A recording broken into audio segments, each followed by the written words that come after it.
الرحمن الرحیم رسول اللہ صلی اللہ علیہ وسلم نے فرمایا مثل المؤمن الذي يقرأ القرآن كمثل الأترجة، اس مسلمان کی مثال، اس مومن کی مثال جو قرآن مجید کی تلاوت کرتا ہے اترجہ کی طرح ہے، ریحها طیب وطعمها طیب، جس کا ذائقہ بھی اچھا ہوتا ہے اور اس کی خوشبو بھی اچھی ہوتی ہے۔ اور وَمَثَلُ الْمُؤْمِنِ الَّذِي لَا يَقْرَأُ الْقُرْآنَ كَمَثَلِ التَّمْرِ طَعْمُهَا طِيبٌ وَلَا رِيحَ لَهُ، اور جو مومن قرآن کی تلاوت نہیں کرتا اس کی مثال کھجور کی طرح ہے کہ جس کا ذائقہ تو اچھا ہے مگر اس میں خوشبو نہیں ہے۔ اور فرمایا وَمَثَلُ الْمُنَافِقِ الَّذِي لَا يَقْرَأُ الْقُرْآنَ كَمَثَلِ الرَّيْحَانَةِ، اور منافق کی مثال جو قرآن کی تلاوت کرتا ہے اس کی مثال ریحان خوشبو کی طرح ہے، طعمها مر وریحها طیب، جس کا ذائقہ کڑوا ہے مگر خوشبو اچھی ہے۔ اور ومثل المنافق الذی لا یقرأ القرآن، اور اس منافق کی مثال جو قرآن کی تلاوت نہیں کرتا، کمثل الحنظلہ، حنظلہ کی طرح ہے، ریحها مر وطعمها مر، جس کا ذائقہ بھی کڑوا اور خوشبو بھی کڑوی۔ تو آپ صلی اللہ علیہ وسلم نے بڑی بہترین مثال دی تلاوت قرآن کی۔ اس میں ترغیب ہے کہ تلاوت کا معمول بنانا چاہیے انسان کو، اور مثال دی کہ جو مومن ہے نا جب وہ تلاوت کرتا ہے تو اس کے تو اندر بھی ایمان کی حلاوت ہے، تو اندر سے بھی اچھا ہے۔ جیسے جو خوشبو ہوتی ہے نا، اترنج کوئی خوشبو ہے، اردو میں معلوم نہیں کہ مشک کی خوشبو، مشک تو عربی میں بھی مسک کہتے ہیں اس کو، اترج کوئی اور خوشبو ہوتی ہوگی، اندر سے بھی ذائقہ بھی اچھا ہے اور خوشبو بھی۔ تو مطلب یہ ہے کہ مومن اندر سے بھی اچھا ہوتا ہے، اور جب وہ تلاوت کرتا ہے تو وہ ماحول میں خوشبو بکھیر رہا ہے۔ یہ خوشبو دو طرح سے بکھیرتا ہے وہ، ایک تو یہ کہ کسی کے کان میں وہ الفاظ پڑھیں گے، سنیں گے، یعنی کوئی سنے گا، وہ کان میں تلاوت جائے گی تو ظاہر ہے اس کا بھی ایمان تازہ ہوگا۔ اگر تلاوت اچھے انداز سے ہو تو سننے والے کو مزہ بھی آتا ہے اور اس کا ایمان بھی بڑھتا ہے۔ تو ایک تو خوشبو اس لحاظ سے، اور دوسرا اس لحاظ سے کہ جب گھر میں تلاوت قرآن ہوتی ہے تو اس کی گھر میں برکت پھیلتی ہے۔ گھر سے جو شیاطین ہیں، جنات ہیں، یہ بوریا بستر باندھ کے باہر نکلتے ہیں۔ لوگ دکان کھلواتے ہیں نا تو جا کے قرآن خوانی کروا دیتے ہیں، مکان جب خریدتے ہیں تو قرآن خوانی، پوری زندگی کے لیے ایک دفعہ، صحیح ہے نا؟ اور بچوں کو لائے بلائے اور پیسے ویسے پکڑائے، کھانا وانا کھلائے، سمجھتے ختم ہو گیا۔ تو ہونا تو یہ چاہیے کہ جب گھر خریدا ہے یا مکان خریدا ہے تو روز آنا اس میں تھوڑی دیر تلاوت کا معمول ہو، اور مرد کو چاہیے ہلکی سی بلند آواز سے تلاوت کرے، اور خواتین کو چاہیے کہ آہستہ، جیسے نماز میں انفرادی نماز میں تلاوت ہوتی ہے نا تو خواتین ایسے کریں۔ تو ہم جب چھوٹے تھے ہم نے یاد ہے کہ ہر گھر سے فجر کے بعد تلاوت کی آواز آتی تھی، ہمیں ہر گھر سے آتی، چاہے نیک لوگوں کا گھر ہو یا بے دین لوگوں کا گھر ہو، لوگ اپنے دن کا آغاز صبح فجر کے بعد تلاوت کرتے تھے۔ تو کوئی مسجد میں بیٹھ جاتے تھے جو نماز پڑھنے آتے تھے، اب نہیں آتی بالکل، اب جو ہے نا کسی گھر سے نہیں آتی، الا ماشاء اللہ کوئی ایک آدھ، کوئی کسی کو اللہ توفیق دے دیں، بالکل گھر میں قرآن مجید کھول کے دیکھنے کا معمول ہی نہیں ہے۔ تو پہلے میں یہ مثال مکمل کر دوں پھر اس پہ بات کرتا ہوں۔ تو دوسری مثال دی آپ صلی اللہ علیہ وسلم نے کہ جو مومن قرآن کی تلاوت نہیں کرتا اس کی کھجور کی طرح مثال ہے، ذائقہ تو اچھا مگر اس میں خوشبو نہیں ہے تو اندر سے تو ٹھیک ہے، ایمان ہے، مگر اس کے ایمان کی حلاوت پھیلتی نہیں ہے، اس کی جو ہے نا وہ اپنے ذات تک ہی محدود رہتا ہے۔ اس کی برکتیں، جو تلاوت کی ایک برکات ہوتی ہیں، جو جس سے ماحول معطر ہوتا ہے، وہ برکتوں سے لوگ مستفید نہیں ہوتے بلکہ خود بھی مستفید نہیں ہوتا وہ۔ اور منافق کی مثال، اس کی مثال فرمایا ریحان خوشبو کی طرح ہے، اندر سے تو نفاق بھرا ہوا ہے، لیکن بہرحال جب تلاوت کرتا ہے تو ماحول میں خوشبو، کیونکہ ہے تو اللہ کا کلام۔ اور چوتھی مثال دی کہ ہے بھی منافق اور تلاوت بھی نہیں کرتا، تو وہ تو یعنی شر کا مجموعہ ہے، اندر بھی نفاق ہے اور باہر بھی اس کی کوئی برکت نہیں ہے، کوئی خوشبو نہیں ہے جو ماحول میں بکھیر رہا ہو۔ تو اپنا جائزہ لینا چاہیے کہ ہم کس میں شامل ہیں۔ اس لیے روزانہ تھوڑا سا معمول بنانا چاہیے تلاوت قرآن کا. اور یہ جو لوگوں نے آج کل صورتیں متعین کی ہوئی ہیں، فجر کے بعد فلاں صورت، ظہر کے بعد فلاں صورت، عصر کے بعد فلاں صورت، گھر میں خواتین بھی منزل پڑھتی ہیں، تو قرآن مجید میں اصل طریقہ یہ ہے کہ الحمد سے شروع کیا جائے اور والناس پہ ختم کیا جائے. یعنی تلاوت کا ایسا معمول ہو کہ آپ کہاں سے شروع کریں؟ الحمد سے، پھر آدھا پڑھے روزانہ، یا ایک پارہ، اگر رفتار ہے تو کم از کم ایک پارہ روزانہ پڑھنا چاہیے. ہمارے جتنے بھی اکابر تھے کم سے کم ایک مہینے میں ایک قرآن لازمی ختم کیا کرتے تھے، معمول تھا ان کا. بلکہ ہمارے بعض اکابر کی کرامات ہیں جو بہت ہی مستند ذرائع سے ثابت ہیں کہ جب وہ تلاوت کرتے تھے تو لوگ دیکھتے تھے، جب 29 تاریخ ہوتی تھی نا تو لوگ دیکھتے تھے کہ یہ آج 2 پارے پڑھتے ہیں یا 2 پارے پڑھتے تھے تو اس کی علامت ہے چاند 29 کا ہوگا، کیونکہ ایک مہینے میں ختم کرنا ہے. تو اللہ تعالیٰ کا ان کے ساتھ معاملہ ایسا تھا کہ اگر وہ 29 کو 2 پارے پڑھتے تھے تو چاند نظر آ جاتا تھا، اور اگر 1 پارہ پڑھتے تھے تو اس کی علامت ہے کل بھی. حضرت مفتی تقی عثمانی صاحب رحم دامت برکاتہم نے یہ بیان کیا ہے کہ باقاعدہ لوگوں نے جا کے اس کا مشاہدہ کیا، دیکھتے تھے. تو یہ بعض بزرگوں کے ساتھ کرامات ہوتی ہیں، ان کا انکار، اگر یہ مستند ذرائع سے ثابت ہیں تو ان کا انکار نہیں کیا جا سکتا. تو کم سے کم مہینے میں ایک قرآن کا ختم کا معمول بنایا جائے، 1 پارہ ہر آدمی گھر میں روز پڑھے، خواتین بھی مرد بھی. یہ مشکل ہے تو آدھا کا کر لیں، اس سے 2 مہینے میں 1 قرآن ختم ہوں گے. یہ بھی مشکل ہے تو 1 پاؤ پڑھ لیں، تو 4 دن میں اس میں کیا ہو جائے گا؟ 1 پارہ. 4 دن میں الف لام میم، پھر 4 دن میں سیقول، پھر 4 دن میں تلک الرسل، ایسے ہوتے ہوتے 4 مہینے میں 1 قرآن ختم ہوگا. سمجھ میں آ رہی ہے بات کہ نہیں آ رہی؟ ورنہ یہ بھی مشکل ہے تو میرے بھائی کم از کم سال میں رمضان کے علاوہ 11 مہینے میں تو 1 قرآن ختم کرے، اور رمضان میں 1 الگ سے ختم کر لے. رمضان کی تو ہے ہی تلاوت کے لیے رمضان. تو یہ بھی اگر نہیں کرتا تو اس کا مطلب ہے کہ قرآن سے اس کا کوئی رشتہ، عمل تو بیچارہ ویسے بھی نہیں کر رہا نا قرآن پہ، تو پڑھ تو لے کم از کم. اب نہ ہم عمل کر رہے ہیں نہ پڑھ رہے ہیں. عمل کرنا ایک الگ چیز ہے، وہ تو اس کی اہمیت تو ہے اپنی جگہ، وہ تو زیادہ اہمیت ہے، لیکن پڑھنا بھی مستقل ایک حیثیت ہے کہ اس کتاب کو آپ تلاوت کے لیے ٹائم دیں. اس کو مصحف میں قرآن کو ہاتھ لگایا کریں روزانہ پڑھنے کے لیے. قرآن مجید میں ہے کہ قرآن جو ہے نا شکایت کرے، نبی صلی اللہ علیہ وسلم کہیں گے یا رب ان قوم اتخذوا هذا القرآن مہجورا. قیامت میں آپ صلی اللہ علیہ وسلم اللہ تعالیٰ سے کہیں گے کہ میری قوم نے اس قرآن کو چھوڑ دیا تھا، غلاف میں باندھ کے رکھ دیا ایک طرف، کوئی دیکھتا ہی نہیں اس کی طرف. یہ گھروں میں حالات ہیں، گرد پڑی رہتی ہے اس کے اوپر، قرآن مجید کے اوپر. تو حدیث میں آتا ہے کہ آپ صلی اللہ علیہ وسلم نے فرمایا بعض لوگ ایسے ہوتے ہیں کہ جو اٹکتے ہیں پڑھتے ہوئے، تجوید صحیح نہیں ہوتی. بچپن میں اگر محنت کر لی جائے نا پھر تو بہت صاف ہو جاتا ہے قرآن. اگر بڑی عمر میں محنت کی جائے تو پھر اتنا صاف نہیں ہوتا. تو ان لوگوں کے بھی آپ صلی اللہ علیہ وسلم نے امید دلائی ہے. فرمایا رسول اللہ صلی اللہ علیہ وسلم نے، صحیح ہے بخاری صحیح ہے مسلم کی حدیث ہے متفق علیہ، کہ الذی یقرأ القرآن وهو ماہر به فهو مع السفرة الکرام البررہ، کہ جو شخص قرآن مجید کی تلاوت کرتا ہے اور تلاوت میں ماہر ہے تو وہ قیامت کے دن ان فرشتوں کے ساتھ ہوگا جو اللہ کے سفیر ہیں. وہ فرشتے جو اللہ کا پیغام پیغمبروں تک لاتے ہیں وہ اللہ کے سفیر ہیں، سب سے بڑا درجہ ان کا ہے. الکرام عزت دار ہیں، البررہ نیک ہیں. فرشتے تو سب نیک ہوتے ہیں مگر یہ ان کا مقام دوسروں سے اونچا ہے. تو اللہ قرآن کی تلاوت میں جو ماہر ہے اس کو اتنا بڑا مقام دے گا، بشرطے کہ قرآن کی تلاوت کرتا بھی ہو. سمجھ میں نہیں آ رہی؟ میرا خیال ہے بھائی سمجھ میں آ رہی ہے. بھائی تلاوت میں ماہر بھی ہو اور کرتا بھی ہو. تو پہلا درجہ تو یہ. تو اپنا جائزہ لینا چاہیے کہ ہمیں تجوید سے قرآن مجید آتا ہے یا نہیں آتا.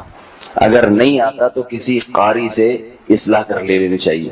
صحیح ہے نا؟ آج کل تو انٹرنیٹ پہ بھی لوگ پڑھانے والے ہیں، محلے میں بھی قاری صاحبان ہوتے ہیں، مسجد میں کسی سے رابطہ کریں، اپنے قرآن کو درست کریں. اور اس میں عمر کی کوئی قید نہیں ہے، شرم نہیں کرنی چاہیے کہ جی ہم 50 سال کے ہو گئے اب سیکھتے ہوئے اچھے نہیں لگیں گے.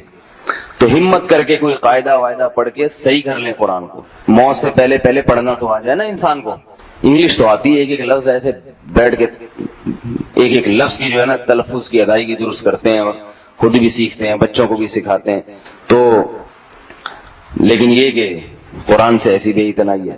تو اگر آپ کو آ گیا اچھی طرح پڑھنا, بہترین پڑھنا آ گیا, اور پھر آپ نے تلاوت کا معمول بھی بنا لیا, تو اللہ تعالیٰ نے اپنے نبی کی زبان سے خوشخبری دی ہے کہ قیامت میں اتنے بڑے لوگوں کے ساتھ بٹھاؤں گا میں. اور آپ صلی اللہ علیہ وسلم نے فرمایا والذی یقرأ القرآن ویتتعتع فیہ وہو شاق علیہ لہ اجران. اور اگر ماہر نہیں ہے, کوشش میں لگا ہوا ہے مگر پھر بھی, کیونکہ جو بچپن میں کوشش ہوتی ہے وہ تو نہیں بعد میں جا کے فائدہ, اٹکتا ہے اس کو, یہ آدھا پارا پڑھنے میں کافی ٹائم لگ جاتا ہے, مشکل ہوتی ہے, تو اس کے بارے میں فرمایا لہو اجران, اس کو تلاوت کا دگنا اجر ملتا ہے. ایک تو تلاوت کا, دوسرا اس اضافی محنت کا جو اس بیچارے کو محنت کرنی پڑ رہی ہے. تو کسی حال میں بھی اللہ تعالیٰ نے محروم نہیں کیا ہے. اور ایک اور حدیث میں آتا ہے کہ جو شخص قرآن کی تلاوت کرتا ہے, قرآن میں ماہر ہے, اسے کہا جائے گا کہ جنت کی طرف اقرا ورتقی ورتل کما کنت ترتل فی الدنیا, کہ تم قرآن کی تلاوت کرو اور ان مقامات میں اوپر کی طرف چڑھتے چلے جاؤ, اور ایسے پڑھو جیسے تم دنیا میں پڑھتے تھے. صاف ترتیل کا معنی صاف پڑھنا, تجوید, ایک ایک حرف الگ الگ نظر آئے. لوگ پڑھتے ہیں نا گنگنا رہے ہوتے ہیں جی, بہت سے لوگ ہوتے ہیں سمجھ میں نہیں آتا کیا کہہ رہتے ہیں. میں تو کبھی کبھار گزرتا ہوں نا تو ویسے تراویح میں تو آپ دیکھیں, ایک دفعہ ہم گئے تراویح, بچپن کی واقعہ, کہیں کسی گاؤں میں, تو وہ تراویح مجھے کسی نے بتایا کہ یہاں کوئی مائی کا لال, کراچی کا کوئی مائی کا لال تراویح نہیں پڑھ سکتا اس امام کے پیچھے. کیوں بھائی؟ کہہ رہے ہیں اتنا اسٹیمنا نہیں ہے ریس لگانے کا. ہم نے کہا یہ کیسے ہو سکتا ہے بھائی؟ کہہ رہے ہیں اتنی اسپیڈ مارتے ہیں امام صاحب کہ کوئی اس کا مقابلہ کر ہی نہیں سکتا. تو ہم جب کھڑے ہوئے تو واقعی وہ الحمدللہ اللہ سبحان اللہ, کیا ہو رہا ہے بھائی؟ تو ایسے بھاگ رہے ہوتے ہیں تراویح میں, اور ایسے امام کو لوگ پسند کرتے ہیں. ایک اور واقعہ ہوا تو وہاں کیا ہوا کہ امام صاحب نماز پڑھا رہے تھے, تو ایک پیچھے سے پٹھان بھائی آئے, بڑی سی پگڑی, ان کی ایک رکعت نکل گئی تھی, وہ پٹھان بھائی کی, ٹھیک ہے, ایک رکعت تراویح کی نکل گئی. اب جس کی ایک رکعت نکلتی ہے نا, وہ کیا کرتا ہے کہ جیسے ہی امام نے سلام پھیرا, یہ جلدی سے رکعت مکمل کر کے اگلی نماز میں رکوع سے پہلے شامل ہو جاتا ہے تاکہ اگلی نہ نکلے. اب اس بیچارے کی جو ایک رکعت نکلی ہے, تو اس نے جلدی سے سلام پھیر کے نا, جلدی سے امام کے ساتھ رکوع میں شامل ہونے کے لیے نیت باندھی, اتنے میں امام رکوع سے اٹھ چکا تھا اگلی رکعت میں. اس نے کہا چلو اب اگلی میں ٹرائی کرتا ہوں. 3-4 تراویاں اسی طرح نکل گئی, مگر یہ امام کو نہیں پکڑ سکا, تو غصے میں پگڑی اٹھا کے نیچے پھینکی, ٹھیک ہے نا, اور چل پڑا, بولے جاؤ میں پڑھتا ہی نہیں نماز. ریس ایسی امام لوگ لگاتے ہیں. تو ورتل, ترتیل کہتے ہیں تجوید کے ساتھ لفظ کی ادائیگی. تو یہ جو ہے نا اس کا معمول بنائیں. تو آپ صلی اللہ علیہ وسلم نے کیا بشارت دی؟ جو اٹک کے پڑھتا ہے اس کو دگنا اجر ملتا ہے. تو کم از کم خود تو سیکھیں تھوڑی دیر, لیکن اب بچوں کو تو ابھی سے سکھا دیں. اپنے بچوں کو گھر میں جب قاری لگواتے ہیں نا بچوں کو قرآن سکھانے کے لیے, تو اس قاری کو بھی دیکھا کریں کہ کیا کر رہے ہیں. بہت سے قاری لوگ آج کل پیسوں کے لیے آ کے بٹ ٹرخا کے چلے جاتے ہیں. انگلش کا ٹیچر جو آ رہا ہے نا, اس کو تو دیکھتے رہتے ہیں کہ بچے کو کچھ آ بھی رہا ہے کہ نہیں آ رہا. اسکول کا ٹیچر آ رہا ہے نا, اس کو تو دیکھتے رہتے ہیں کہ دیکھو ریزلٹ کیسا آیا ہے, تو یہ ٹیوٹر کو پکڑتے ہیں کہ تم نے کیا پڑھایا ہے. لیکن جو قاری صاحب پڑھانے کے لیے آ رہے ہیں, ان کو نہیں پوچھتے کہ یہ کچھ کر بھی رہے ہیں کہ نہیں کر رہے ہیں, اس لیے کہ وہ نہیں بھی کریں تو ثواب تو ہمیں مل رہا ہے. تو اس کی بھی نگرانی کیا کریں, کچھ بچے کو آ رہا ہے نہیں آ رہا, تاکہ یہ آپ کے لیے, یہ بچہ جب تلاوت کرے گا بڑا ہو کر, آپ کے لیے صدقہ جاریہ بنے گا. اللہ تعالیٰ مجھے بھی پابندی کی توفیق عطا فرمائے, آپ حضرات کو بھی روزانہ قرآن مجید کو پابندی کے ساتھ تلاوت کی اللہ ہمیں توفیق عطا فرمائے. پشتوں میں کہتے ہیں ڈیر گڑمئی دے, گرمئی دے بولتے ہیں, ڈیرا گرمئی دے, گرمی نہیں گرمئے, بھنڈی کو بھنڈائے, گرمی. مختلف لہجے ہیں پشتوں میں بھی. تو آج گرمی بہت خاندانی قسم کی ہو رہی ہے. آپ دعا کریں, ہم انشاءاللہ اب مسجد کی تعمیر کا کام جلد شروع کرنے والے ہیں, پھر یہ ہال بھی ہم ایئر کنڈیشن کر دیں گے. ابھی تو بہت سے لوگ اس گرمی کی وجہ سے نہیں آ رہے ہوں گے, چھوئی موئی ہو گئے ہیں سب لوگ. سوچنا چاہیے جہنم میں اے سی نہیں لگے ہوئے, اس گرمی سے بچنے کی تو بہت زیادہ فکر ہوتی ہے، لیکن آخرت کی بھی ایک گرمی ہے جو بدعمالیوں کی وجہ سے بھگتنا پڑے گی۔ ابھی ایک مشہور ایتھیسٹ ہے، اس کا بیان آج کل یوٹیوب پہ وائرل ہو رہا ہے کہ بس یہی کچھ ہے دنیا، اس کے بعد ختم، کوئی حساب و کتاب نہیں ہے۔ لوگ یہ سمجھ رہے ہیں کہ کوئی نئی چیز لایا ہے وہ مارکیٹ میں۔ یہ بات بہت پہلے سے کہی جا رہی ہے، ان ہی الا حیاتنا الدنیا نموت ونحیا وما یہلکنا الا الدہر۔ کوئی نیا اعتراض نہیں ہے، جب بھی پیغمبروں نے لوگوں کو اللہ کی طرف بلایا تو جو ملحد لوگ تھے، ایتھیس لوگ تھے، خدا کے منکر تھے، ان سب کا ایک ہی جواب تھا، ان ہی الا حیاتنا الدنیا، کچھ بھی نہیں ہے، بس یہ دنیا کی زندگی ہے، ہم مر جائیں گے، ختم ہو جائیں گے، اور ٹائم ہے جو ہمیں مار دیتا ہے، ہر چیز ٹائم سے ہوتی ہے، ایک ٹائم ہوتی ہے، انسان کا ایک عمر ہوتی ہے، اس کے بعد یہ نیچرل ہے مر جانا اور مر کے ختم ہو جانا۔ ہم پیغمبروں کی تعلیمات میں دیکھتے ہیں جب بھی کوئی قدرتی حادثہ دیکھتے تھے تو اللہ کی طرف رجوع کرتے تھے۔ گرمی میں ہمیں دعا مانگنے کا حکم ہے، اللہم اجرنا من النار، اے اللہ ہمیں آگ کی گرمی سے بچانا۔ تو جو ایتھیسٹ ہیں وہ یہی بات کہتے تھے، ہم مر جائیں گے، ختم ہو جائیں گے، کوئی دوبارہ حشر نہیں ہے، کوئی حساب و کتاب نہیں ہے۔ اللہ نے جواب دیکھیں کیا دیا عجیب، فرمایا ما لہم بذالک من علم، یہ لوگ جو یہ بات کر رہے ہیں نا کہ ہم مر کے ختم ہو جائیں گے، ان کے پاس اس دعوے کی کوئی دلیل نہیں ہے۔ دیکھو دلیل ہمیشہ اس سے مانگی جاتی ہے جو دعویٰ کرتا ہے۔ میں کئی بار مثالوں سے بات سمجھا چکا ہوں۔ میں نے شاکر بھائی کو 1,00,000 روپے دیے، شاکر بھائی دیے یا نہیں دیے یہ تو ایک الگ بات ہے، میں نے کیس کیا کورٹ میں کہ میں نے بھائی شاکر بھائی کو 1,00,000 روپے دیے، کورٹ نے دونوں کو بلا لیا، شاکر بھائی کہہ رہے میں نے تو نہیں لیے۔ اب کورٹ شاکر بھائی سے پوچھ رہی ہے تمہارے پاس کیا دلیل ہے کہ تم نے پیسے نہیں لیے، تمہارے پاس کیا دلیل ہے کہ تم نے پیسے نہیں لیے؟ تو یہ مطالبہ صحیح ہوگا کورٹ کی طرف سے؟ بھائی مجھ سے پوچھیں گے آپ کے پاس کیا دلیل ہے کہ آپ نے پیسے دیے ہیں؟ کسی کام کے ہونے کی دلیل ہوتی ہے، نہیں ہونے کی دلیل تھوڑی ہوتی ہے۔ نہیں ہونے کی دلیل نہیں ہوتی کہ میں ان سے کہوں کہ بھئی میں نے نہیں دیے، اس کی کیا دلیل ہے؟ ہونے کی دلیل ہوتی ہے، نہیں ہونے کی نہیں ہوتی۔ بھائی کورٹ میں اگر عقل ہوگی تو مجھ سے دلیل مانگے گی، آپ کے پاس کیا دلیل ہے کہ آپ نے اس کو دیے ہیں؟ اب دیکھو ملحد ایتھیس لوگ یہ کہا کرتے تھے کہ ہم مرنے کے بعد دوبارہ زندہ نہیں ہوں گے۔ قرآن نے کہا ان کے پاس اس دعوے کی کوئی دلیل نہیں ہے۔ اب یہاں ایک اشکال ہوتا ہے، دلیل تو اس سے مانگی جاتی ہے جو دعویٰ کرتا ہے، دلیل اس سے مانگی جاتی ہے جو دعویٰ کرتا ہے۔ دعویٰ تو اسلام کر رہا ہے نا کہ موت کے بعد دوبارہ زندگی ہے، تو دلیل پیش کرنا ملحد کے ذمے ہے یا اسلام کے ذمے ہے؟ اسلام کے ذمے ہے۔ ملحد یہ کہہ رہے ملحد کے ذمے، ابھی اتنے بڑے دوبارہ سے 1,00,000 روپے پھر واپس کرو۔ دلیل پیش کرنا اس کے ذمے ہوتا ہے جو دعویٰ کرتا ہے۔ تو قرآن کہہ رہا ہے کہ یہ ملحد دعویٰ کرتے ہیں کہ موت کے بعد زندگی نہیں ہے، تو اللہ کہہ رہے ہیں ان کے پاس اس کی کوئی دلیل نہیں ہے۔ اب ہمیں ایک سوال پیدا ہوتا ہے، اللہ دعویٰ تو کر رہا ہے تو دلیل کس کے ذمے ہے؟ اللہ کے ذمے، اسلام کے ذمے، نہ یہ کہ ملحد کے ذمے۔ وہ تو نفی کر رہا ہے، جو کسی چیز کی نفی کرتا ہے اس کے ذمے دلیل نہیں ہوتی، تو پھر اللہ ان سے مطالبہ کیوں کر رہا ہے؟ آپ لوگ کی سمجھ میں گرمی کی وجہ سے بات نہیں آ رہی ہے، یا ویسے ہی مینٹل لیول تھوڑا سا ڈاؤن چل رہا ہے، یا کچھ اور پرابلم؟ آپ کی سمجھ میں تو فل آ گئی الحمدللہ۔ تو اس کا جواب یہ ہے، یہ بڑے خاندانی بات ہے، اللہ کرے یہ جواب کھوپڑی شریف میں آ جائے۔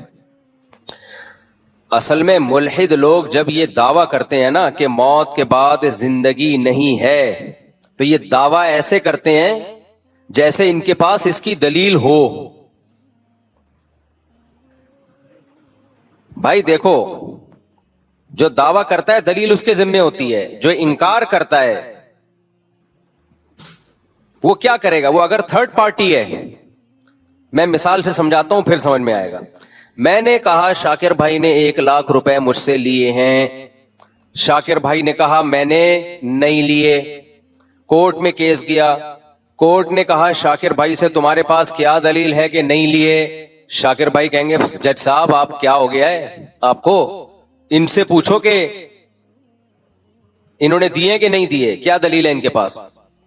اب میں دلیل پیش کرنے سے عاجز، تو کورٹ یہ فیصلہ نہیں کرے گی کہ انہوں نے نہیں لیے. کورٹ کو کیا پتا، ہو سکتا ہے لیے ہوں، چھپ کے لیے ہوں. کورٹ کیس کو خارج کر دے گی. بات آ رہی ہے سمجھ میں؟ کورٹ کہے گی بھائی ہم عالم الغیب نہیں ہیں، ہمیں نہیں پتا آپ نے دیے یا نہیں دیے مفتی صاحب نے، لیکن چونکہ آپ کے پاس دلیل نہیں ہے تو دلیل کے بغیر کسی پہ دعویٰ ثابت نہیں ہوتا، لہذا ہم کیس کیا کر رہے ہیں؟ خارج. جب آپ کے پاس دلیل ملے آپ لے آنا.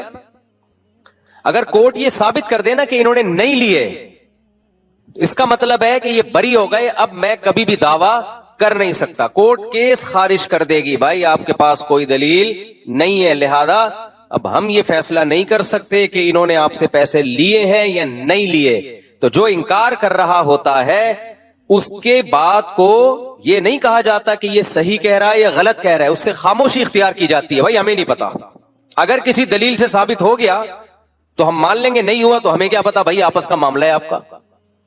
کھوپڑی شریف میں بات آ رہی ہے کہ نہیں آ رہی؟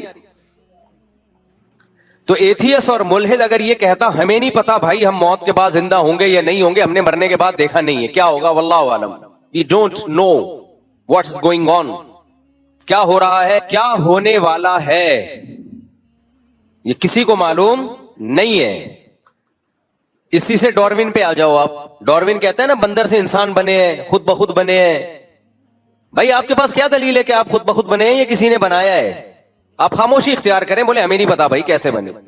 ٹانگ کیوں اڑا رہے ہو آپ زبردستی؟ جس چیز کا آپ کو پتا نہیں ہے، جس چیز کے آپ کے پاس دلائل نہیں ہے، اسے ایک فیکٹ بنا کے کیوں پیش کر رہے ہو؟ بولو بھائی میں بھی ہو سکتا ہے. اس کا فائدہ کیا ہوگا جب آپ کہیں گے نا بھائی یہ ہو سکتا ہے انہوں نے پیسے لیے ہوں، ہو سکتا ہے نہیں لیے ہوں؟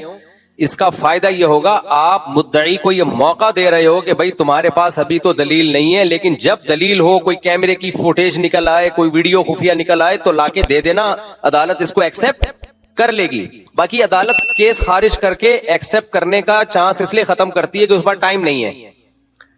کہتی جب کیس کرو اسی وقت دلیل لے کر آؤ، ورنہ اصل میں تو ٹائم قیامت تک ہی ہونا چاہیے. لیکن عدالت چونکہ انسان ہے، ان کے پاس کیس بہت ہوتے ہیں، تو وہ ہمیشہ کے لیے کیس کو خارج کر دیتے ہیں، ورنہ اصولی طور پر کیس کبھی ہمیشہ کے لیے خارج نہیں ہوتا. بھائی ابھی دلیل نہیں ہے، ہو سکتا ہے بعد میں گواہ مل جائے آپ کو، ہو سکتا ہے کوئی خفیہ کیمرے کی ویڈیو آ جائے جس سے پتا چل جائے کہ دیکھو فلاں ٹائم پہ یہ اس کو 1,00,000 روپے دے رہے تھے. اب میں نے جب ان کو 1,00,000 روپے دیے تو میں یہ سمجھ رہا ہوں میرے پاس کوئی گواہ نہیں ہے. بعد میں کوئی شخص آیا کیس خارج ہونے کے بعد، اس نے کہا مفتی صاحب آپ کو پتا نہیں ادھر ایک کیمرہ لگا ہوا تھا، وہ کیمرے میں نے ویڈیو نکال لی ہے. تو میں جج کے پاس پہنچ گیا، جج صاحب دیکھو یہ ثابت ہو گیا میں نے 1,00,000 روپے دیے ہیں. تو جج کو ماننا پڑے گا میری بات، نہیں ماننی پڑے گی؟ ماننی پڑے گی، کیونکہ جج یہ ثابت نہیں کر سکا ہے کہ انہوں نے نہیں لیے. جج نے صرف اتنی بات کہی ہے کہ بھائی ہو سکتا ہے لیے ہو سکتا ہے نہیں لیے ہوں، لیکن دعوے کے بغیر کسی کا دعویٰ، دلیل کے بغیر کسی کا دعویٰ قبول نہیں ہوتا. اب دلیل لے آؤ تو ہم مان لیں گے، تو لے آئے دلیل، بعد میں جج کو ماننا پڑے گا، شاکر بھائی کو ماننا پڑے گا. شاکر بھائی ایڈوانس میں 1,00,000 روپے دے دو تاکہ یہ ساری بحث ہی ختم ہو جائے. اچھا تو اب کیا مسئلہ ہے؟ دیکھو ہم موت کے بعد دوبارہ زندہ ہوں گے یا نہیں ہوں گے، ہمیں کچھ بھی اس بارے میں معلوم نہیں ہے. لہذا جزم کے ساتھ یہ دعویٰ کرنا کہ ہم مر کے مٹی ہو کے ختم ہو جائیں گے، دوبارہ زندہ مٹی ہو کے ختم ہوتے ہیں، یہ تو نظر آ رہا ہے، یہ ٹھیک ہے، یہ عمل ریورس نہیں ہوگا. قرآن کہتا ہے مٹی ہو کے ختم ہوتے ہو، یہ عمل ریورس کروں گا میں، دوبارہ زندہ کروں گا، اللہ کہتا ہے.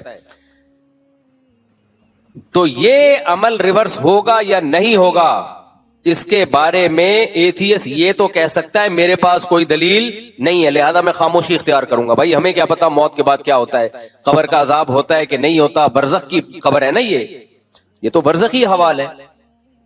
جس نے سو کے نہ دیکھا ہو وہ یہ کہہ سکتا ہے کہ سونے کے بعد کیا ہوتا ہے، کیسے خواب آتے ہیں۔ آپ سو گئے، آپ کو خواب آئے، آپ امریکہ گھوم رہے ہو، جاپان گھوم رہے ہو، آپ نے اٹھنے کے بعد بتایا بھئی یہ میں نے دیکھا ہے، تو جو کبھی سویا نہ ہو وہ مان لے گا، کہے گا یار کیا دیکھا، آپ تو میرے سامنے خراٹے لے رہے تھے، آنکھیں بند تھی، تو کہ دماغ چل رہا تھا میرا۔ بھائی دماغ ہی تو سوتا ہے اصل میں، دماغ کیسے چل رہا تھا تیرا؟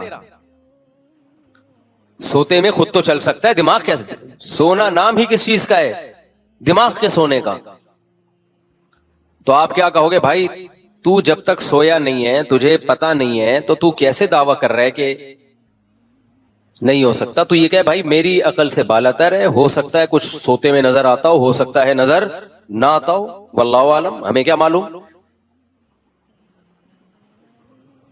دلیل سے ثابت ہو جائے کہ نظر آتا ہے تو ہم مان لیں گے، دلیل سے ثابت ہو کہ نظر نہیں آتا تو ہم نہیں مانیں گے۔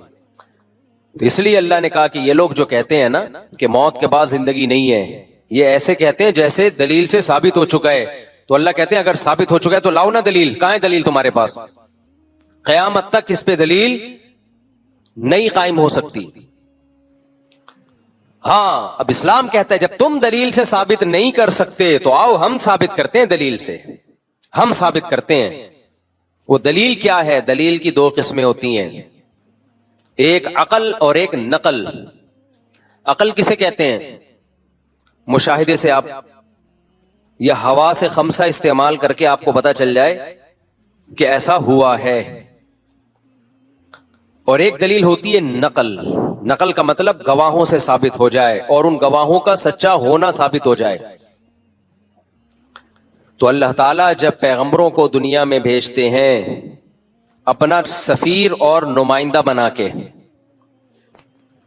اور اللہ یہ ثابت کرتے ہیں، یہ اللہ کے ذمے ہوتا ہے ثابت کرنا کہ یہ میرے پیغمبر ہیں، یہ جو کچھ کہہ رہے ہیں یہ نہیں کہہ رہے، بلکہ میرا پیغام ہے جو بندوں تک پہنچا رہے ہیں۔ یہ سب چیزیں دلائل سے ثابت کرنا کس کے ذمے ہے بھائی؟ اللہ کے ذمے۔ پھر جب اللہ ایک دفعہ ثابت کر دیتا ہے کہ یہ میرے رسول ہیں، یہ میرے نمائندے ہیں، پھر اس رسول سے جو وہ دعویٰ کریں ان پر دلیل نہیں مانگی جاتی۔ اس کی مثال بھی دے دیتا ہوں، شاکر بھائی پہ دوبارہ آ جاتے ہیں۔ میں نے شاکر بھائی کو 1,00,000 روپے دیے، جج عقل مند تھا، اس نے کہا دلیل سے ثابت کرو کہ آپ نے دیا، آپ مدعی ہو۔ میں نے 2 گواہ پیش کر دیے، گواہ کہہ رہے ہیں اتنے بج کے اتنے منٹ پہ ہمارے سامنے دیے ہیں۔ جج کہے گا ان گواہوں کا سچا ہونا ثابت کرو، میں نے سچا ہونا ثابت کر دیا، محلے والوں کی گواہیاں لے آیا، ان کا کیریکٹر لے آیا، کردار لے آیا، آج تک کبھی چوری میں نہیں پکڑے گئے، چوری میں نہیں پکڑے گئے، کبھی کچھ بھی نہیں ہوا، کوئی FIR نہیں کٹی، NOC لے کے آ گیا ہر تھانے سے، اور ایک دم کلیئر۔ سسرال سے بھی میں سرٹیفکیٹ لے آیا کہ نیک آدمی، حالانکہ سسرال تو کسی کو نہیں، کیریکٹر سرٹیفکیٹ سسرال نہیں دیتا کسی کو، بیوی سے کیریکٹر سرٹیفکیٹ لے آیا، دلائل سے ثابت کر دیا یہ نیک آدمی ہے۔ اب جج ان دونوں سے پوچھ رہا ہے کہ ٹھیک ہے تمہارا نیک ہونا تو ثابت ہو گیا، سچا ہونا تو ثابت ہو گیا، لیکن اب تم دلیل سے ثابت کرو، تم نے جو دعویٰ کیا ہے کہ مفتی صاحب نے شاکر بھائی کو 1,00,000 روپے دیے، یہ دلیل سے ثابت کرو۔ تو یہ جج کی کھوپڑی خراب ہونے کی دلیل ہوگی کہ نہیں ہوگی؟ گواہوں کا برحق ہونا تو دلیل سے ثابت کیا جاتا ہے، جب ایک دفعہ برحق ہونا ثابت ہو جائے تو ان کے دعوے پر پھر دلیل نہیں مانگی جاتی ہے۔ ہاں ان کا دعویٰ اگر عقل کے خلاف ہو پھر اس کو رد کر دیا جائے گا، چاہے کتنے ہی نیک ہو۔ بہت پوائنٹ کی بات ہے، اللہ کرے دماغ میں آ جائے۔ ان کا دعویٰ اگر عقل کے خلاف ہو نا پھر رد کیا جائے گا، عقل کے خلاف نہیں ہے تو مانا جائے گا۔ مثال کے طور پر انہوں نے دعویٰ یہ کیا کہ مفتی صاحب نے شاکر بھائی کو 1,00,000 روپے دیے ہیں، حالانکہ مفتی صاحب اس وقت جاپان میں بیٹھے ہوئے تھے، ان کے ولاگ آ رہے تھے اور اسٹیمپ پہ جاپان کی مہر، پاسپورٹ پہ جاپان کی مہر لگی ہوئی تھی، اور گواہ یہ دعویٰ کر رہے ہیں کہ الفلاحیہ مسجد میں دیے ہیں۔ تو بھائی یہ تو عقل کے خلاف ہے کہ ایک آدمی جاپان میں گھوم رہا ہو اور وہاں سے لائیو چلا رہا ہو ویڈیو, اور اسٹیمپ پہ بھی پاسپورٹ پہ بھی اسٹیمپ جاپان کی لگی ہوئی ہو, ٹکٹ بھی کٹے ہوئے ہوں, اور وہاں اترنے کی ویڈیو بھی آ رہی ہو, تو ایسے موقع پہ وہ گواہ کتنے ہی سچے کیوں نہ ہو, ان کی گواہی مسترد ہوگی اور ہمیشہ کے لیے مسترد ہو جائے گی, ان کا کذاب اور دجال ہونا ثابت ہو جائے گا, اور ان کے سسرال سے رابطہ کیا جائے گا اور کہا جائے گا آپ اس کیریکٹر سرٹیفکیٹ کو کینسل کر دیں. سمجھ, کیونکہ سب سے پہلے وہی کینسل کریں گے. تو اگر موت کے بعد کی زندگی اس کے نہ ہونے کی کوئی دلیل ہے اور نہ ہونے کی کوئی دلیل, عقل اس سے عاجز ہے. لیکن اگر اللہ کہہ دے کہ میں زندہ کروں گا, اللہ کہے, قسمیں اٹھا کے کہے کہ میں لازمی زندہ کروں گا, ایک جگہ نہیں کہہ رہا, بار بار تورات میں بھی, انجیل میں بھی, تمام آسمانی کتابوں میں. عیسائی یہودیوں سے ہمارا کتنا اختلاف ہے, ایک بات پہ سب مشترک ہیں. تمام پیغمبروں نے ایک بات کی دعوت دی, ان الساعۃ لآتیۃ لا ریب فیہا, قیامت لازمی آئے گی اور اللہ مردوں کو دوبارہ زندہ کرے گا. وَأَنَّكَ تَبْعَثُ مَن فِي الْقُبُورِ, جو قبروں میں پڑے ہوئے ان کو اللہ زندہ کرے گا. یہ بات اگر اللہ کہہ دے جس نے کائنات کو بنایا ہے, تو پھر تو مانا جائے گا کہ نہیں مانا جائے گا؟ پھر اللہ خود نہیں کہہ رہا, پیغمبروں کے ذریعے کہہ رہا ہے. اور پیغمبروں کا برحق ہونا, سچا ہونا دلیل سے نہیں, براہین قاطعہ, اتنے دلائل کے انبار لگا دے, اتنے انبار لگا دے ان کے سچے ہونے کا کہ اس کا انکار کرنا ممکن نہ ہو. محمد صلی اللہ علیہ وسلم کے سچے ہونے کی ایک دلیل نہیں ہے, دلائل کے انبار ہیں, اتنے دلائل ہیں. آپ جو کتاب لے کر آئے, ایک حرف بھی اس میں تحریف نہیں ہوئی. اس کتاب کی تعلیمات پڑھو, نبی صلی اللہ علیہ وسلم کی اپنی سیرت, آپ کی تعلیمات, آپ کی موٹیویشن کتنی پاورفل. 1400 سال پہلے آپ نے آرڈر دیا 5 نمازیں پڑھو. آج بھی دنیا میں کروڑوں لوگ 5 ٹائم نماز پڑھتے ہیں, حالانکہ نہ کوئی اسکالر تھے, نہ کسی یونیورسٹی سے فارغ تھے. دنیا میں کسی کو اتنا فالو نہیں. ابھی حج کیا ہے, 30 20 50 لاکھ روپے لوگ خرچ کر کے جا رہے ہیں. کر کیا رہے ہیں؟ کنکریاں مار رہے ہیں, وہاں جا کے بیت اللہ کا طواف کر رہے ہیں.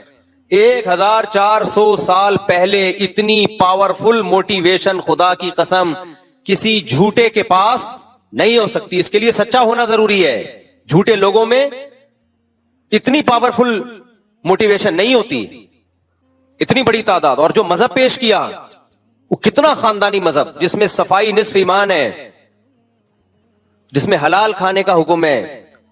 آج پوری دنیا کو آپ کمپیئر کر لو اسلام سے, تباہ ہو گئے, فیملی سسٹم تباہ کر دیا انہوں نے. تو ایک ایک حکم کو دیکھنا شروع کرو آپ. یہ تو ایک الگ ٹاپک ہے, نبی صلی اللہ علیہ وسلم کے نبوت کے دلائل کیا ہیں, سچے نبی ہونے کے. حدیثیں دیکھو کیسی محفوظ کی ہیں بھائی. اللہ نے آپ کو نبی بنایا اور آخری نبی, اور اللہ نے کہا کہ یہ جو کہیں گے وہ یہ نہیں کہیں گے. وہ کون کہہ رہا ہے؟ میں.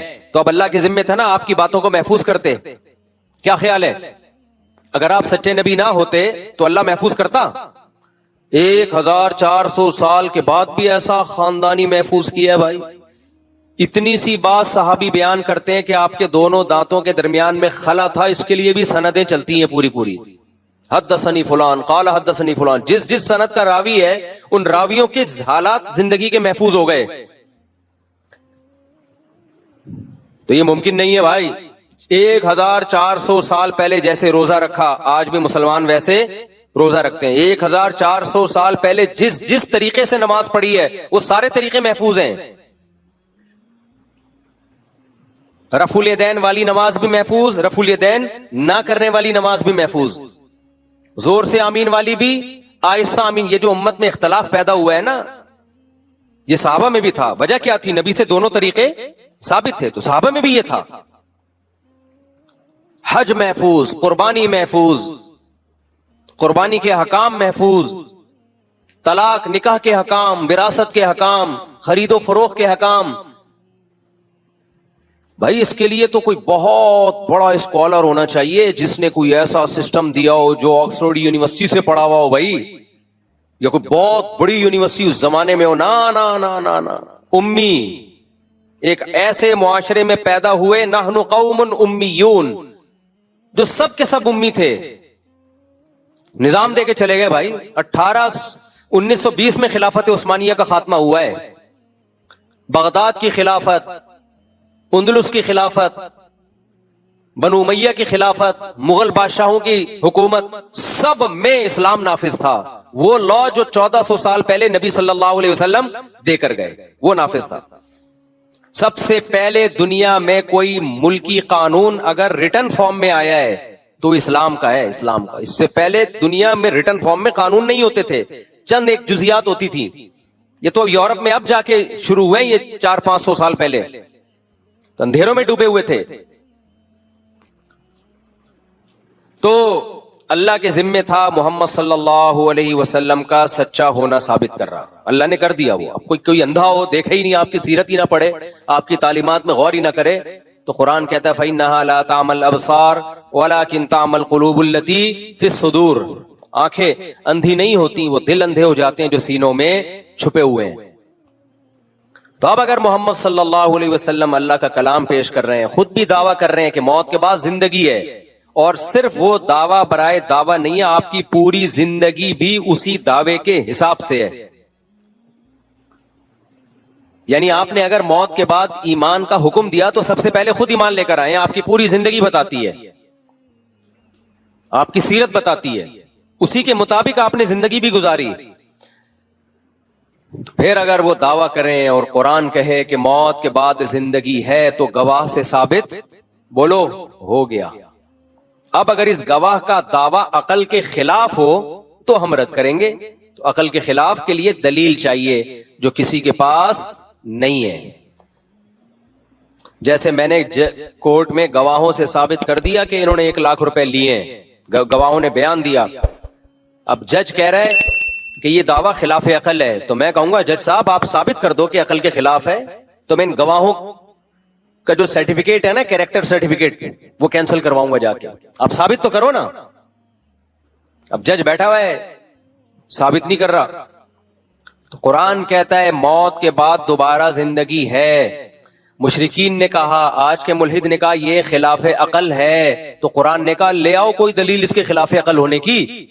ڈاروین آیا، وہ دلیل لے کر آیا بندر سے ہم بنے ہیں، یہ ایسے ایوالو ہو کے بنے ہیں. 200 سال ہو گئے، وہ نظریہ ہی ہے، اب تک دلائل سے ثابت نہیں ہوا. تبھی قرآن نے کہا ان کے پاس کوئی دلیل نہیں ہے اس دعوے کی. اب سمجھ میں آیا قرآن ان سے دلیل کیوں مانگ رہا ہے؟ کیونکہ ہمارے پاس تو دلیل ہے، اس دلیل کے غلط ہونے کے لیے اب آپ کو دلیل پیش کرنی پڑے گی. کوئی دلیل نہیں ہے.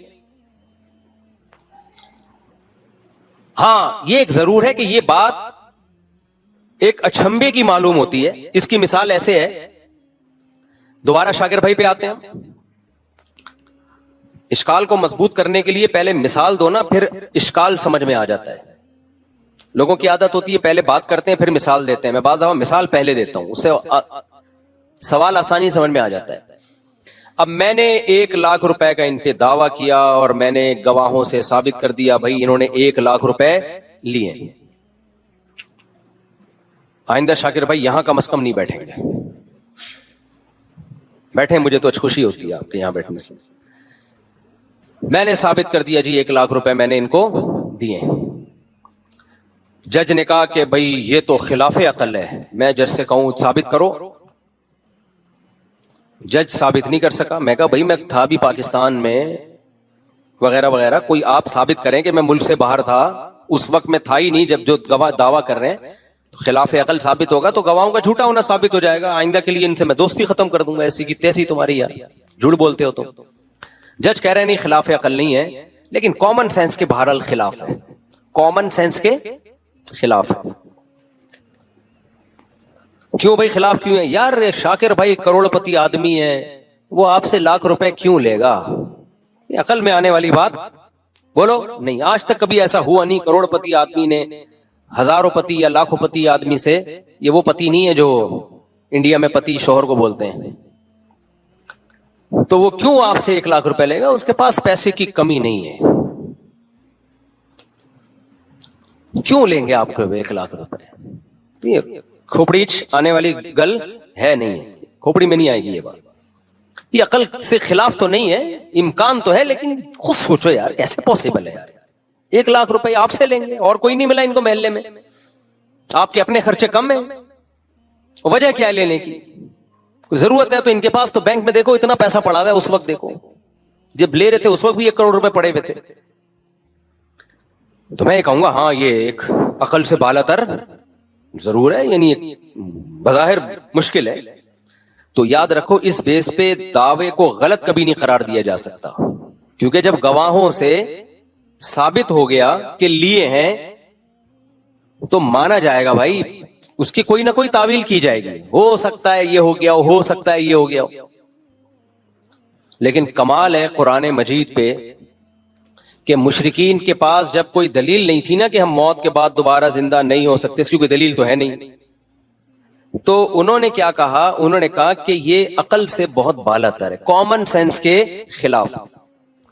اِذَا مِتْنَا وَكُنَّا تُرَابًا وَعِظَامًا أَإِنَّا لَمَبْعُوثُونَ, بلا مٹی ہو گئے, بوسیدہ ہڈیاں ہو گئے, سڑ گئے, گل گئے, کھوپڑی میں آتا نہیں.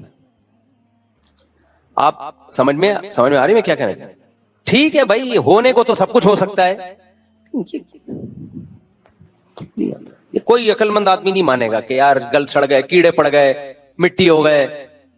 من یحیی العظام, بلا کون ہے جو دوبارہ زندہ کرے گا بھائی, کون ہے یار؟ من یحیی العظام وہی رمیم, بلا کون زندہ کرے گا؟ شاکر بھائی کیوں لیں گے لاکھ روپے, کیا ضرورت پڑ گئی ان کو؟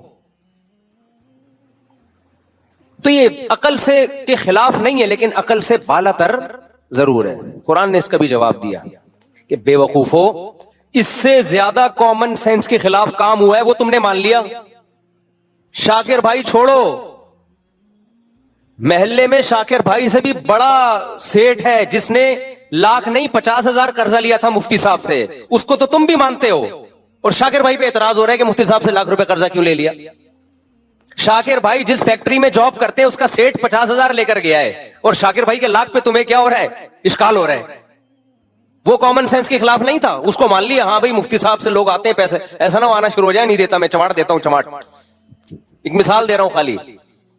تو اللہ کہہ رہے ہیں جب کچھ بھی نہیں تھا, پانی سے انسان بنایا, منی کے قطرے سے, اس میں ایسے سافٹ ویئر ڈال دیے پانی سے, پانی کو دیکھ کے تحقیق کرو, تم کہو گے کچھ بھی نہیں ہو سکتا اس میں, وہ تو دیکھ رہے ہو اس لیے مان لیا تم نے.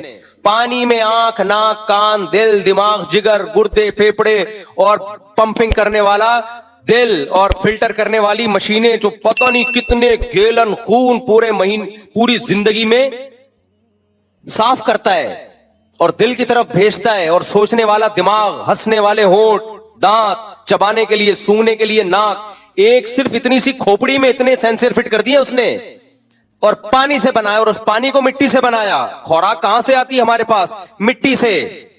اسپم جو بنتے ہیں وہ ساری چیزوں کی اصل مٹی ہے. مٹی سے گوشت بنے گا, جانور کھائیں گے گھاس, اس سے گوشت بنے گا, اسی سے دودھ بنے گا, اسی مٹی سے خربوزے پیدا ہوتے ہیں, اسی مٹی سے تربوز پیدا ہوتے ہیں. بھائی انسان یا تو سبزی کھائے گا یا گوشت کھائے گا.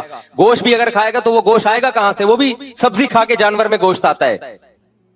آپ کہہ سکتے ہو شیر تو گوشت کھاتا ہے, تو جس جانور کو شیر کھاتا ہے وہ تو گھاس کھا رہا ہے نا, اس میں گوشت گھاس سے بنا ہے, اور گھاس مٹی سے پیدا ہوتی ہے. ہر مٹی کو تھوڑے دنوں میں اتنے پروسیس سے گزار کے جمشید صاحب کو بنا دیا, غفار صاحب کو بنا دیا, چلتا پھرتا انسان بنا دیا. اللہ کہتے ہیں بہت تھوڑے سے ٹائم میں بنایا ہے. تو اس کو تم نے مان لیا کہ خدا یہ کر سکتا ہے, تو بے وقوفو, جو خدا عدم سے وجود میں لا سکتا ہے جب کچھ بھی نہیں تھے, اب تو تمہارے ذرات تو ہے نا, ان کو کیوں نہیں ریورس کر سکتا؟ نہیں آئی میرا خیال ہے بات, ابھی نہیں آئی, آ جائے گی جب چترول لگیں گے نا. یہ جو ایتھیس اس طرح کی باتیں کر رہے ہیں ہمیں جہنم زیادہ پسند ہے, ہم تو جائیں گے جہنم میں. جاؤ گے تم انشاءاللہ, ضرور جہنم میں جاؤ گے, ہماری بھی یہی تمنا ہے. لیکن اس کے بعد پھر تم جب کہو گے نا یہ میری سمجھ میں نہیں آ رہا کہ ہم دوبارہ کیسے زندہ ہو گئے, تو اللہ کہیں گے پہلی دفعہ کیسے زندہ ہو گئے تھے. میاں بیوی کا ملاپ ہوتا ہے, مرد اور عورت کا ملاپ ہوتا ہے, جو اپنی خواہش پوری کرنے کے لیے ہوتا ہے. اس میں کہیں یہ عنصر نہیں ہوتا کہ اولاد پیدا ہو. اس کا کتنا عجیب و غریب رزلٹ اللہ ظاہر کرتا ہے. ان کے ملاپ, ان کی خواہش کو پورا کرنا, یہ انسان کی پیدائش کا ذریعہ بن جاتی ہے. اور پیدا ہوتے ہی ماں کی چھاتیوں میں دودھ آتا ہے. اللہ کہتے ہیں یہ عقل کے خلاف نہیں تھا. ارے ماں روٹی کھا رہی ہے, اسی روٹی سے بچے کی آنکھ، ناک، کان، دل، دماغ، جگر بن رہا ہے. کمال کی بات ہے ادھر بچہ مارکیٹ میں آیا، اسی روٹی سے دودھ بننا شروع. روٹی اور دودھ میں مناسبت ہے؟ اللہ کہتے ہیں یہ عقل کے خلاف ہے. یہ مان لیا اس لیے کہ اللہ کہتا ہے منہا خلقناکم، اسی مٹی سے بنایا ہے. بھائی ان ایتھیس لوگوں کی باتوں میں مت آنا. وفیہا نعیدکم، مار کے دوبارہ مٹی بنا دیتے ہیں. دو چیزیں تم نے اپنی آنکھوں سے دیکھ لی ہے. ومنہا نخرجکم، اسی کو ریورس کر کے دوبارہ انسان بنا کے کھڑا کر دیں گے. تو بیوقوف لوگ کہیں گے اٹ ازنٹ پاسبل. یہ بڑی اچھمبے کی بات ہے کہ شاکر بھائی نے 1 لاکھ روپے مفتی صاحب سے لے لیے. اللہ کہیں گے اس سے زیادہ اچھمبے کی باتیں ہو چکی ہیں. 2 دفعہ 1 دفعہ مٹی سے بنا کے دوبارہ مٹی کر چکا ہوں، تو دوبارہ بنانا میرے لیے کوئی مشکل نہیں ہے. تبھی اللہ کہتے ہیں ان کے پاس اپنے دعووں کی کوئی دلیل نہیں ہے، پھینک رہے ہیں 1 نمبر کی، پھینکو ہیں.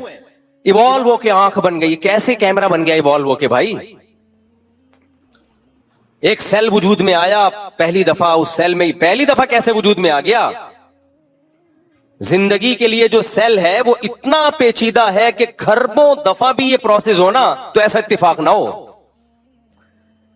کیسے وجود میں آ گیا؟ اس لیے کافر کی بخشش نہیں ہے، گنہگار کی بخشش ہے، چانس ہے بخشش کا. کافر کے لیے تو اللہ نے جنت کے دروازے بند کر دیے. اللہ کہیں گے تو مانتا نہیں تھا ہماری باتوں کو. بھائی تمہیں پیغمبر کے برحق ہونے پر اگر یقین نہیں ہے اس پہ بحث کرو، نبی کی سیرت پڑھو، دلائل دیکھو، ہسٹری اٹھا کے دیکھو. ایسے ایسے اعتراضات یہ ملحد لوگ مارکیٹ میں لے کر آتے ہیں، بس عقل ماتم کرتی ہے. ایک ملحد نے کہا عیسیٰ نام کا کوئی شخص گزرا ہی نہیں عیسیٰ علیہ السلام کے بارے میں، اس کی کوئی دلیل نہیں ہے. یہ کون سا سن چل رہا ہے؟ 2025. 2025 کا مطلب پتہ ہے کیا ہے؟ حضرت عیسیٰ کو جب آسمانوں پہ اٹھایا گیا اور عیسائیوں کے مطابق جب قتل کیا گیا. اللہ نے تاریخیں پیغمبروں سے چلا دی ہیں میرے بھائی، تاکہ تمہیں یقین آئے کہ ان کا وجود قطعی دلائل سے ثابت ہے، اتنا یقینی ہے کہ تم انکار کر ہی نہیں سکتے. یہ جو انگریزی تاریخیں چلتی ہیں یہ عیسائیوں نے کب سے چلائی ہیں؟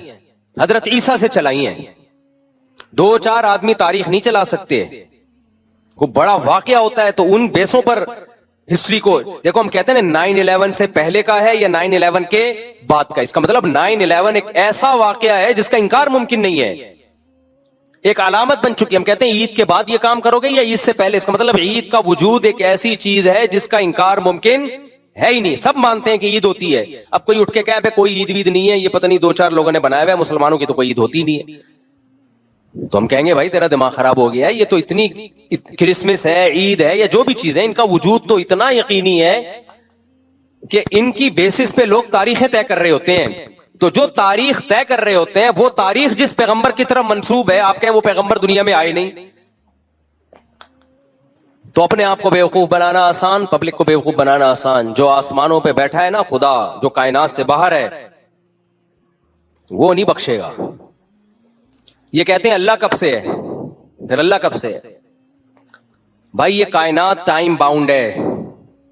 اللہ کائنات سے باہر ہے، کائنات مخلوق سے ہٹ کر ہے، وہ ٹائم باؤنڈ نہیں ہے. جو چیز ٹائم کی پابند ہوتی ہے اس کی ایک اسٹارٹنگ ہوتی ہے اور اینڈنگ ہوتی ہے.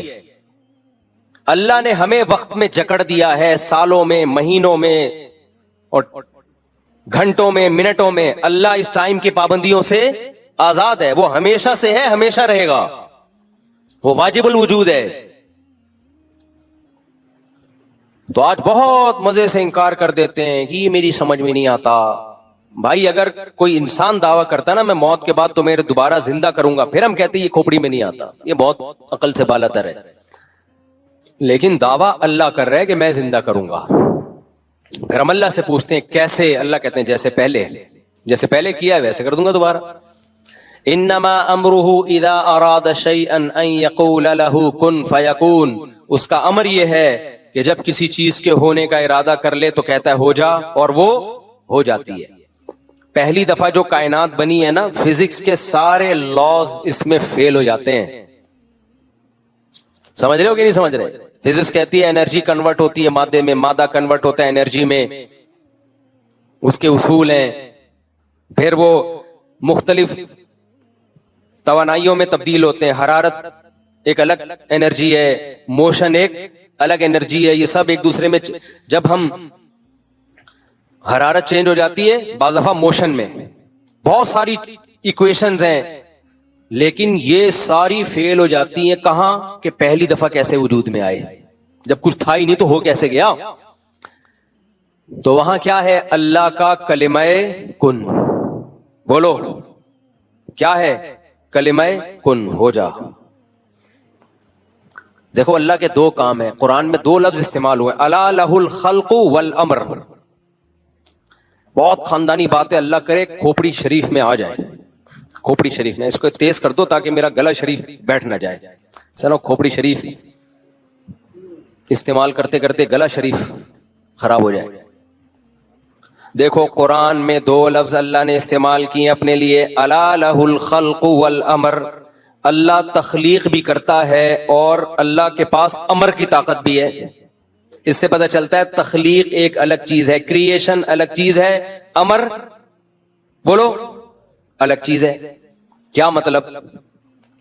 تخلیق ایک پروسیس کے تحت ہوتی ہے، ایک لاجک کے تحت ہوتی ہے. بچہ ماں کے پیٹ میں بنتا ہے، یہ تخلیق ہے. جب سائنسدان اس پہ اسٹڈی کریں گے، مطالعہ کریں گے تو ان کو سمجھ میں آ جائے گا اچھا یہ ہوتا ہے، پھر یہ ہوتا ہے، پھر یہ ہوتا ہے، پھر یہ ہوتا ہے. ایکس اور وائی کا ملاپ ہوتا ہے یا وائی اور وائی کا ملاپ ہوتا ہے، زائگوٹ بنتا ہے، وغیرہ وغیرہ وغیرہ. پورے یہ تخلیق ہے. پھر دودھ کیوں بنتا ہے، کیسے بنتا ہے، ایک لاجک ہے اس کی. ہے تو بڑی عجیب و غریب لیکن ہے بہرحال. اور اللہ نے اپنے کاموں میں ایک کام بتایا ہے الامر. امر لاجک کا محتاج بولو نہیں ہوتا. اللہ کہتے ہیں میں نے جبریل کو مریم کے پاس بھیجا، لِأَهَبَ لَكِ غُلَامًا زَكِيًّا، کہ میں تجھے ایک بیٹا دینا چاہتا ہوں. حضرت مریم ان میرڈ تھی. انا یکون لی ولد، میرے بیٹا کیسے ہو گیا؟ ولم یمسسنی بشر، مجھے کسی انسان نے مرد نے چھوا تک نہیں ہے. زکریا علیہ السلام بوڑھے تھے، ناممکن اولاد کا ہونا، میڈیکلی ناممکن. اللہ نے خوشخبری سنائی آپ کی اولاد ہوگی. اے اللہ کیسے اولاد ہوگی؟ اشتعل الرأس شیبا، میرے بال سفید ہو چکے. وامرأتی عاقر، میری بیوی بانج. وہاں اللہ نے تخلیق نہیں، امر. انما امرہ اذا اراد شیئا ان یقول له کن فیکون. اے زکریا، اے مریم، اللہ کا امر یہ ہے کہ جب کسی چیز کے ہونے کا ارادہ کرتا ہے کہتا ہے ہو جا، وہ ہو جا. علماء کہتے ہیں یہ بھی اللہ نے ہمیں سمجھانے کے لیے، ورنہ اللہ یہ کن کہتا بھی نہیں ہے، صرف ارادہ کرتا ہے ہونے کا اور وہ چیز ہو جاتی ہے. اللہ نے اپنی تخلیق پہ بھی دلائل رکھے اور اپنے امر پہ بھی. تخلیق تو ہمیں نظر آ رہی ہے، یہ ایک لاجک کے تحت ہوتی ہے، پروسیس کے تحت ہوتی ہے. یہ لیب میں اس کی تحقیق ہو سکتی ہے. امر کیا ہے؟ امر موسیٰ علیہ السلام کا لاٹھی کو سانپ بنا دینا، نبی صلی اللہ علیہ وسلم کا چاند کے 2 ٹکڑے کر دینا، لاٹھی کو اس پانی پہ مارنا اور پانی کا 2 حصوں میں ڈیوائیڈ ہو جانا، شہیدوں کے خون سے خوشبو آنا. اس کی کوئی لاجک نہیں ہے. خوشبو میں نے خدا کی قسم اپنی ناک سے سونگھی ہے، اس لیے مجھے کوئی نہیں ورغلا سکتا کہ یہ بابوں کی کرامتیں ہم نہیں مانتے. ہم نے بابے بھی دیکھے، ان کی کرامتیں اپنی آنکھوں سے دیکھی ہیں، کیونکہ کرامت اللہ کا امر ہے، بابے کا امر نہیں ہوتا. تو اسی طرح میرے بھائی یہ کائنات پہلی دفعہ کیسے وجود میں آئی؟ کائنات غور کرتی ہے تخلیق میں، حالانکہ یہ اللہ کے امر سے ہوا ہے. امر سائنس سے اوپر کی چیز ہے، تخلیق سائنس سے نیچے کی چیز ہے. جب ہو گئی تخلیق پھر اس پہ سائنسی فارمولے اپلائی ہوتے ہیں. جب تک نہیں ہوئی تھی تو کیسے وجود میں آ گئی بھائی؟ نہ انرجی تھی نہ مادہ تھا. اللہ نے اپنے کلمہ کن کی طاقت سے اس کائنات کو پہلی دفعہ پیدا کیا, پھر بگ بینگ تھیوری کی شکل میں کیا ہو یا کسی اور شکل میں, یہ سائنس کا ٹاپک ہے, اس پہ بحث کرتی رہے, مان لیں گے سائنسدانوں کی بات. پہلی دفعہ کیسے وجود میں آیا بھائی؟ نہیں آ رہی میرا خیال ہے بات. جب کچھ نہیں تھا تو اللہ کا امر تھا, امر. تبھی قرآن کہتے ہیں الا لہ الخلق والامر. تو اللہ کا امر ہے کہ جب ارادہ کرتا ہے نا ہو جا, وہ بغیر کسی لاجک کے وہ کام ہو جاتا ہے. سائنسدان اس بحث میں زندگیاں گزار دیں گے کہ مرغی پہلے آئی یا انڈا پہلے آیا, اس کا کوئی جواب کسی کے باپ کے پاس بھی نہیں ہے. ایوالو ہو کے اتنا خاندانی نظام وجود میں نہیں آ سکتا کہ مرغی 12 انڈوں پہ بیٹھے, ان کو گھماتی رہے 24 گھنٹے, اور پھر چوزا جس دن نکلنے کا دن ہو انڈے سے باہر آنے کا, اس کی چونچ پہ ایک بلیڈ پیدا ہو جائے اور وہ انڈے کے چھلکے کو توڑے, اور توڑتے ہی وہ بلیڈ اس سے ختم ہو جائے. ایوالو ہو کے اتنا خوبصورت نظام, یہ خلاف عقل ہے. یہ پھینک رہے ہو تم لمبی لمبی, ہمیں کہہ رہے ہو کہ یہ عقل سے بالاتر باتیں کر رہے ہیں. بھائی ڈاروین جو کچھ کہہ کر گیا ہے وہ بالکل کھوپڑی سے آؤٹ باتیں کر کے گیا ہے, اس کو مان رہے ہیں یہ کمبخت. صحیح ہے نا, جو بہت ہی عجیب و غریب کہ مچھلیاں پانی میں تھیں تو باہر آتی تھی, آہستہ آہستہ باہر کے ماحول سے متاثر ہو کر باہر آنا شروع ہو گئی. جب باہر آنا شروع ہوئی تو چلنا شروع ہوئی تو ٹانگیں نکلنا شروع ہو گئی. جب ٹانگیں نکلنا شروع ہوئی تو پھر ٹانگیں, ہاتھ, پاؤں, انسان, بندر وغیرہ وغیرہ پھینکتے رہو. گورنمنٹ کی طرف سے کوئی پابندی نہیں ہے. قرآن نے 2 منٹ میں مسئلہ حل کر دیا. بھائی اللہ دونوں کام کرتا ہے, تخلیق بھی کرتا ہے اور اس کے پاس کلمہ کن کی طاقت بھی ہے. پہلی دفعہ کلمہ کن سے بنا دیا اس نے.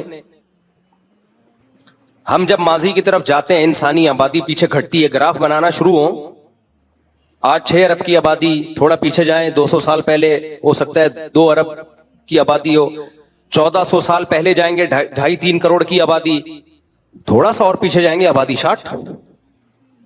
اس کے لیے وہ لاکھوں کروڑوں سال نہیں چاہیے. تو وہ آبادی 60 پہلے آدم پہ جا کے ہوگی. وہ پہلا آدم جو انسان تھا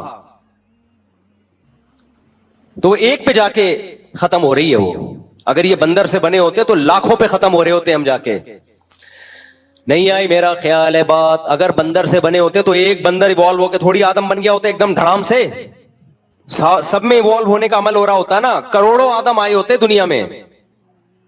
جبکہ ہم آبادی دیکھ رہے, گراف بنانا شروع کریں, بہت تیزی سے پیچھے جا کے ایک انسان پہ یہ ختم ہو رہی ہے, جس کے بارے میں قرآن نے کہہ دیا اللہ نے خلقہ من تراب, اس ایک آدم کو ڈائریکٹ مٹی سے بنایا, اور پھر اسی کی پسلی سے اللہ نے حوا کو بنایا, اور دونوں کے ملاپ سے بث منہما رجالا کثیرا ونساء, بے شمار مردوں اور عورتوں کو زمین میں پھیلا دیا اس نے. یہ سینس لیس نہیں ہے, یہ کامن سینس کی بات ہے. سینس لیس وہ باتیں جو آپ کر رہے ہو خدا کے انکار میں, کیونکہ آپ اتنی جگہ پھنسو گے کہ پھنستے چلے جاؤ گے. بندر سے بنے ہیں بھائی لاکھوں بندر, بندر سے ڈائریکٹ انسان کیوں بن گئے؟ بیچ کی نسلیں کہاں گئیں؟ وہ بھی لاکھوں کی تعداد میں ہونی چاہیے. یہ آپ پہ ایک سوال ہے جس کا آپ کے پاس کوئی جواب نہیں ہے. پھر پہلی دفعہ وہ سیل کیسے وجود میں آ گیا جس میں زندگی کے آثار تھے؟ اس میں روح کیسے آ گئی؟ آپ روبوٹ بناتے ہو, کتنی ترقی کی ہے, روح ڈال کے دکھاؤ اس میں. آپ قرآن روح کو بھی کیا کہتا ہے؟ قل الروح من امر ربی. روح کی ایکسپلینیشن بھی سائنسدانوں کے پاس نہیں ہے. زندگی کسے کہتے ہیں اس کو آج تک کوئی ڈیفائن نہیں کر پایا, سمجھ ہی نہیں پایا, ڈیفائن کیسے کرے گا بھائی؟ جاندار سیل کیسے وجود میں آ گیا؟ حیات کیسے پڑ گئی اس میں؟ زندگی کیسے آ گئی؟ زندگی کی ڈیفینیشن کیا ہے؟ کسی کے پاس اس کا جواب نہیں ہے. اللہ نے کہہ دیا یہ روح اور زندگی اللہ کا